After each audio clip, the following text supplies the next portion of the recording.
So now we want to look at Osho Kundalini meditation.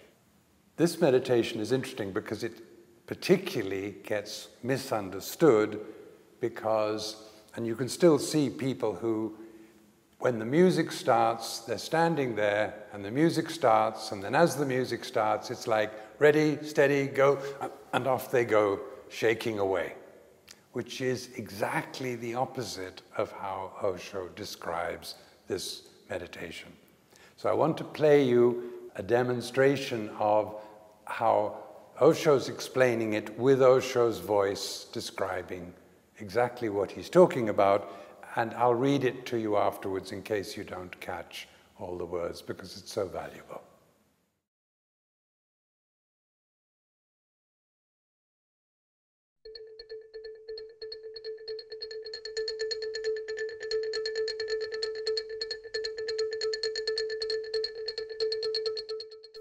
If you are doing the Kundalini meditation, allow the seeking. Don't do it.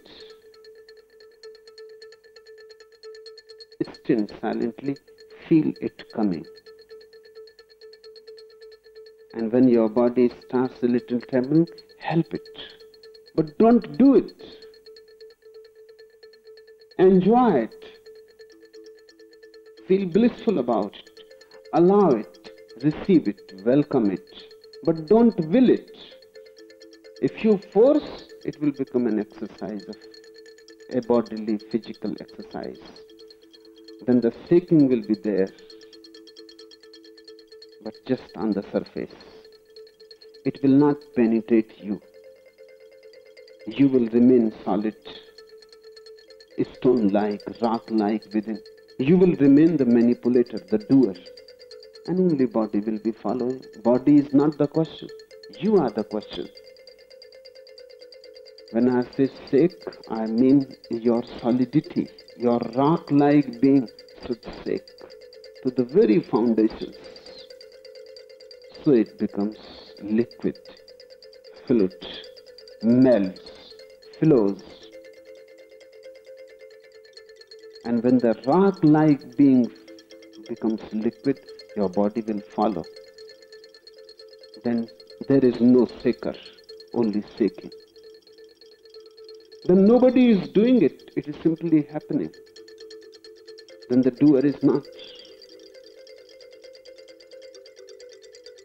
Enjoy it, but don't will it. And remember, whenever you will a thing, you cannot enjoy it. They are reverse, opposites.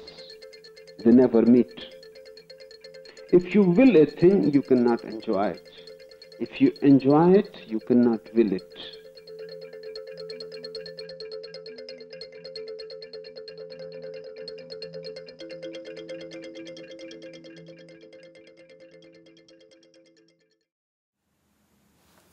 So let me just read that to you because it's such a valuable piece to understand. So Osho is saying, if you're doing the Kundalini meditation, allow the shaking, don't do it.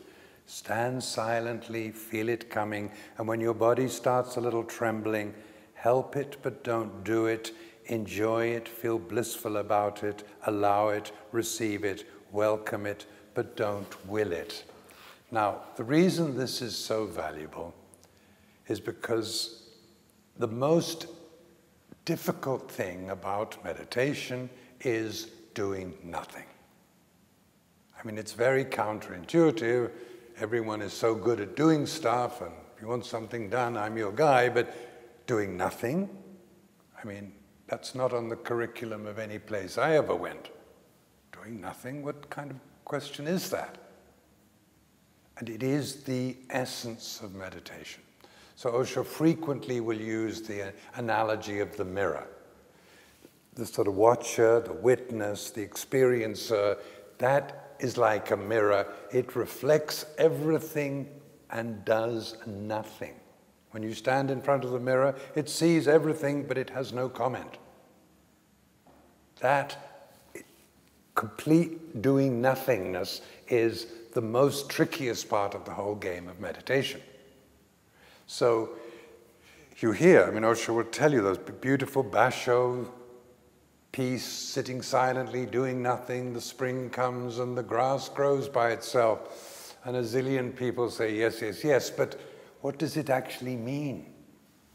Lovely words, and Osho Kundalini meditation gives you the experience in your bones. Now you know what it means. Not intellectually, you know inside you exactly what the doing nothing means. Not that nothing's happening, but you're not the doer of it. You're allowing it, you're letting it happen. It's happening by itself, and you're just allowing it to happen. So that is the most valuable part of this meditation. Osho explains, if you force, it will become an exercise, a bodily physical exercise, then the shaking will be there, but just on the surface, it will not penetrate you. You will remain solid, stone-like, rock-like within. You will remain the manipulator, the doer, and the body will only be following. The body is not the question, you are the question. When I say shake, I mean your solidity. Your rock-like being should shake to the very foundations. So it becomes liquid, fluid, melts, flows. And when the rock-like being becomes liquid, your body will follow. Then there is no shaker, only shaking. Then nobody is doing it, it is simply happening. Then the doer is not. See, that's the key here. And the reason this becomes such an issue is because now people say, well, hang on a second. Before you were saying, particularly, for example, in relationship to Osho dynamic meditation, be a watcher, be a witness, as if it's happening to someone else watching from a distance. And now I'm hearing you saying, be total, spontaneous, and in the moment. And I'm really, please make up your mind, which is it? And then Osho will say, linguistically they seem opposite. But experientially they're just two sides of the same coin. And in reality, unless you're a watcher, a witness, it's not possible to be total, spontaneous, and in the moment.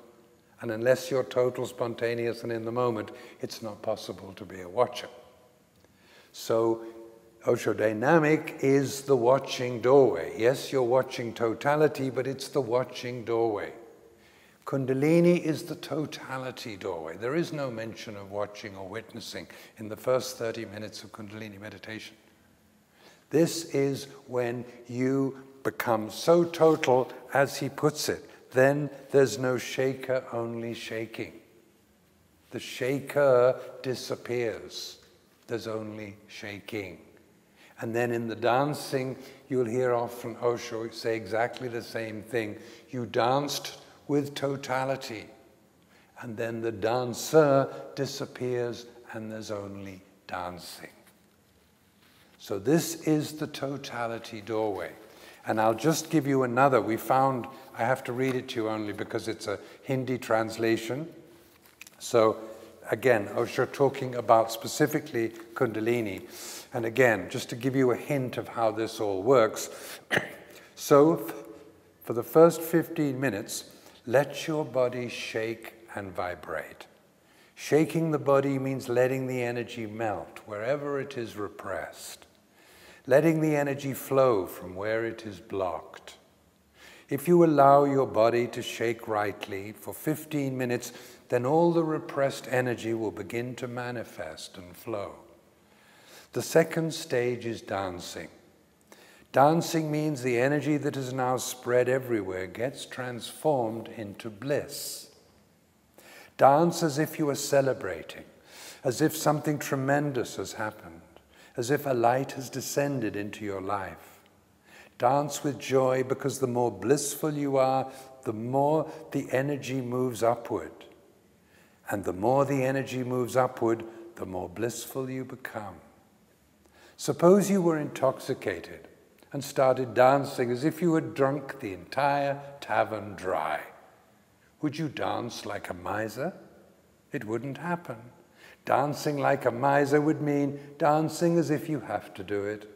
What to do? I just got caught here, or as if you're just observing, expecting that perhaps something will happen by dancing this way.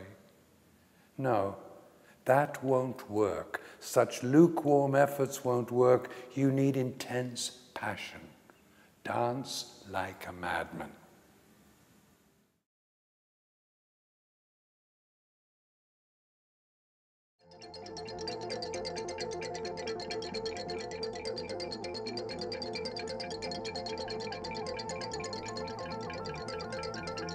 As Osho explains, for the first 15 minutes, let your body shake and vibrate.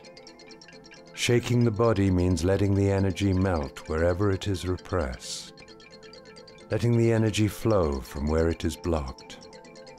If you allow your body to shake rightly for 15 minutes, then all the repressed energy will begin to manifest and flow.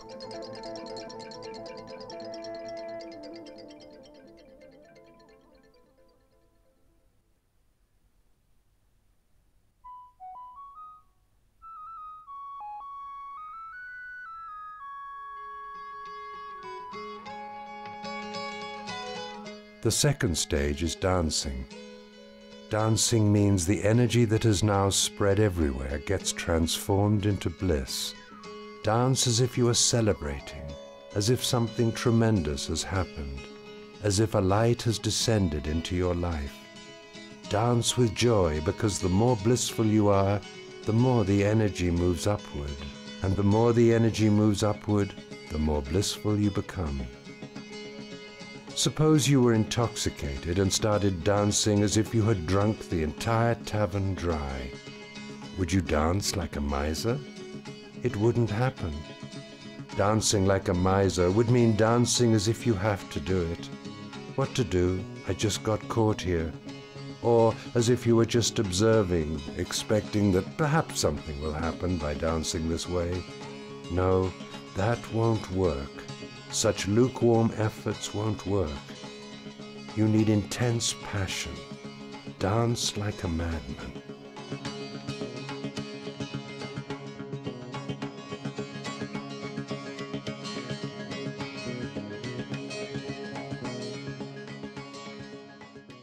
This meditation is really the totality doorway. And it's really gives you an opportunity to experience how the doer disappears. Doing is happening, of course, shaking is happening, dancing is happening, but you're not the doer of it. So these are two wonderfully important, incredibly valuable aspects to Osho Kundalini meditation. In the third stage, you get a choice between sitting and standing, and in this same Osho translation, we found Osho to say that you'll find sitting helpful. And then in the last stage, it's lying down.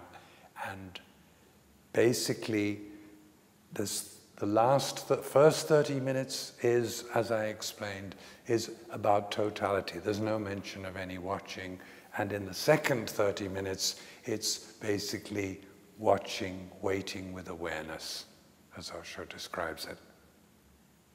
So before we finish, I just want to say one or two things which relate to this in terms of the active meditations in general.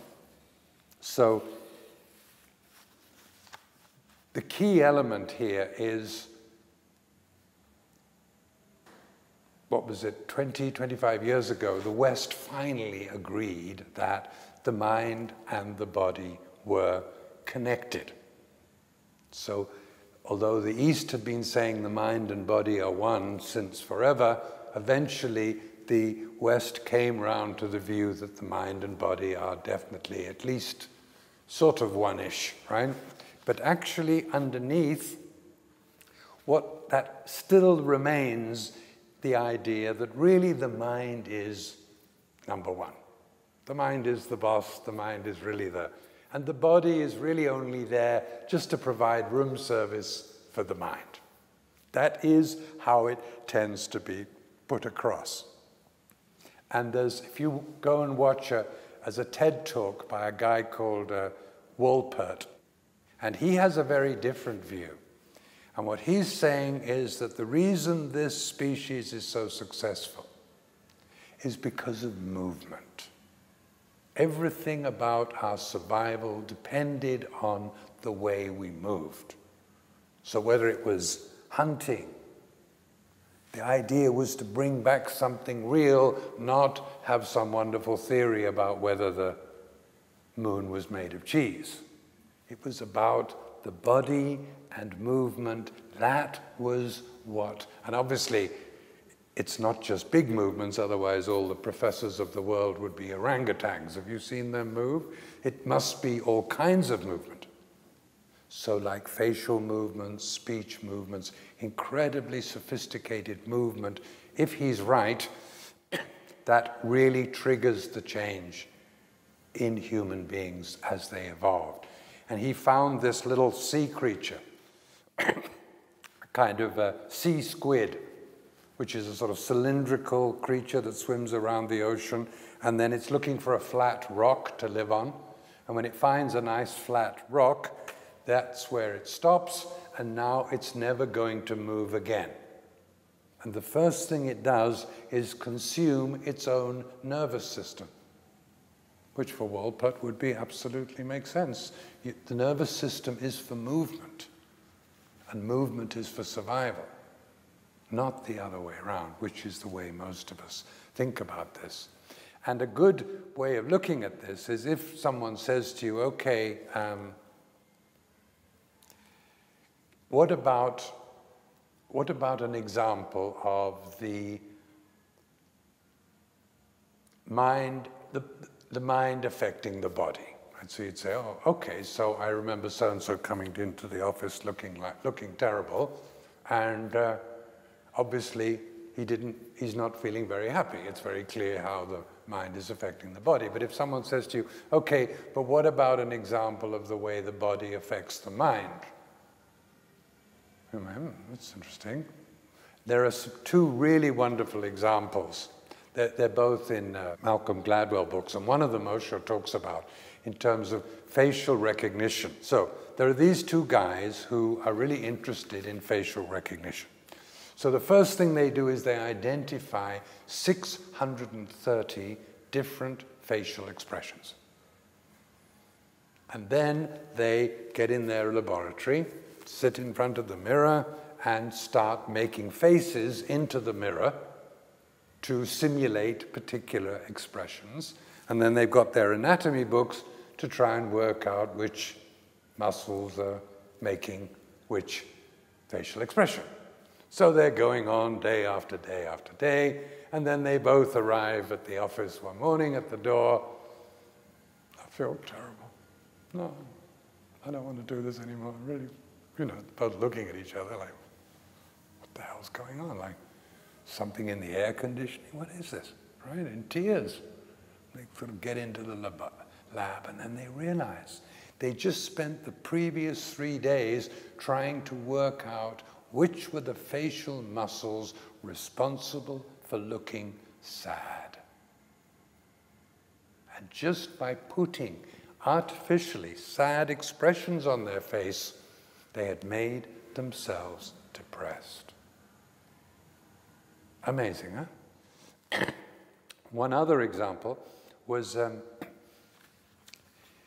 they went to this college with these headsets. And they went to the college and they said, look, we've created these new headsets and we'd like you young guys to test them out because you like listening to music and you're good with this stuff. So we'd like to split you into 3 and then we're going to play you the same track. It's basically lots of different nice musical pieces that we'll ask you questions about afterwards, and there's a little bit of speech on the end. So first third, come in, put the headphones on, and before you put the headphones on, while you're listening, what we'd like you to do is look to the left and look to the right and look to the left. Okay, great, put the headphones on, play the track.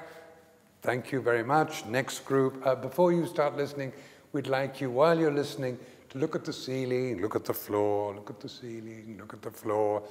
Very good, put the headphones on, play the second track. Third lot come in.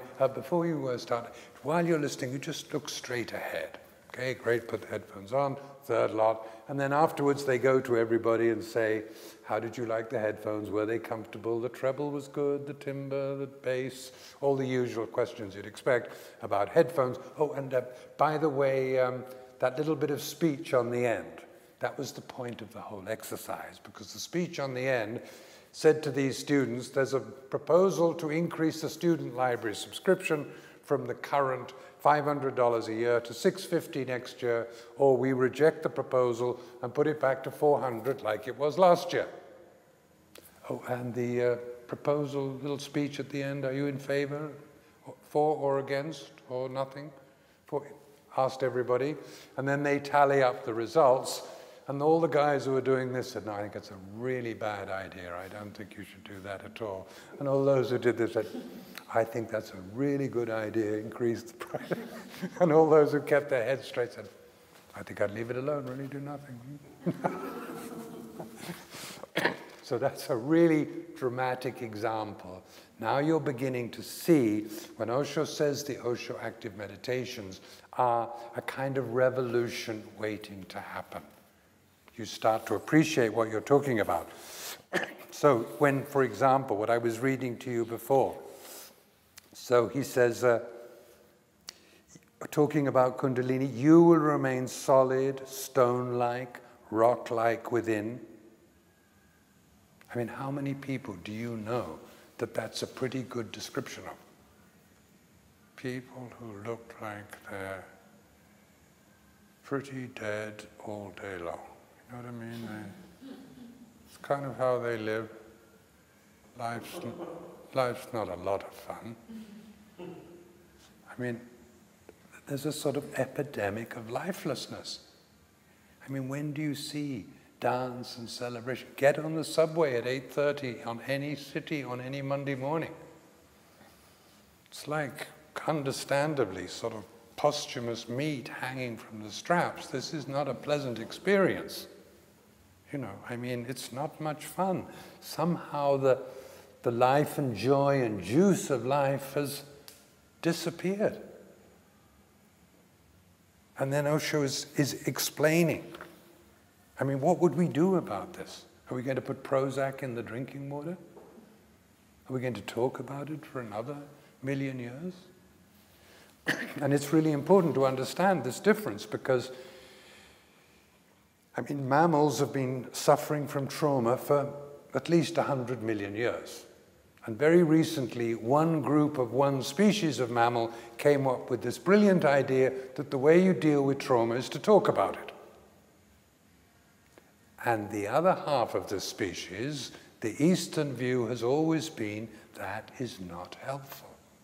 You talk about it, you feel a little better about it. And what the East has always said is, see it. Just as we said, see it, acknowledge it, accept it, and thank you, and no thank you, goodbye. A totally different model. And this whole idea that we're going to go on talking about it, I mean, how much more talking do we have to do about it? Everyone already looks miserable. They were miserable before they started talking, and they're still miserable looking after talking about it. And then along comes Osho and says, shake it out. So simple. You do it anywhere, do it in any factory, any office, anywhere you like. Easy, simple. Shake it out. You don't have to talk about it. You don't have to get involved in it. Just let it go. As he says, very soon this will happen in every office, every hospital, every mental hospital, every prison. Maybe we start with the warders, whatever it is. Everybody basically is going, we are all going to benefit from it. And when you look at your morning newspaper, the sooner the better. Okay, I hope you've enjoyed the talk, and we'll end with just watching the demonstration of the Osho Kundalini meditation.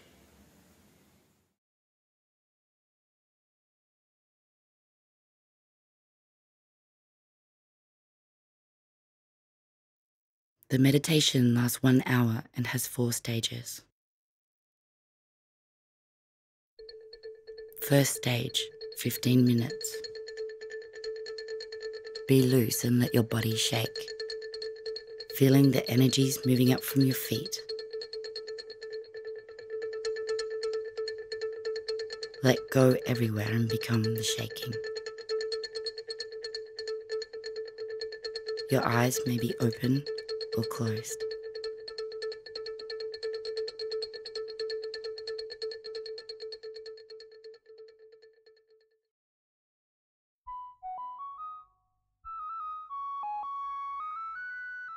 Second stage, 15 minutes. Dance any way you feel and let the whole body move as it wishes. Your eyes may be open or closed.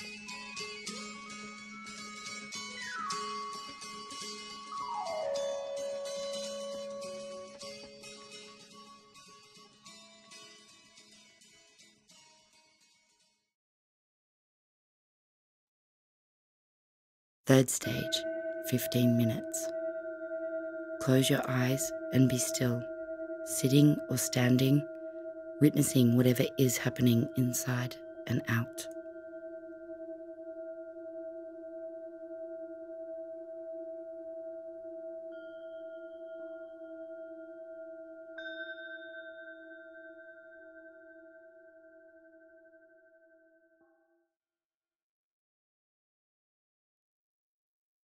Fourth stage. Keeping your eyes closed, lie down and be still.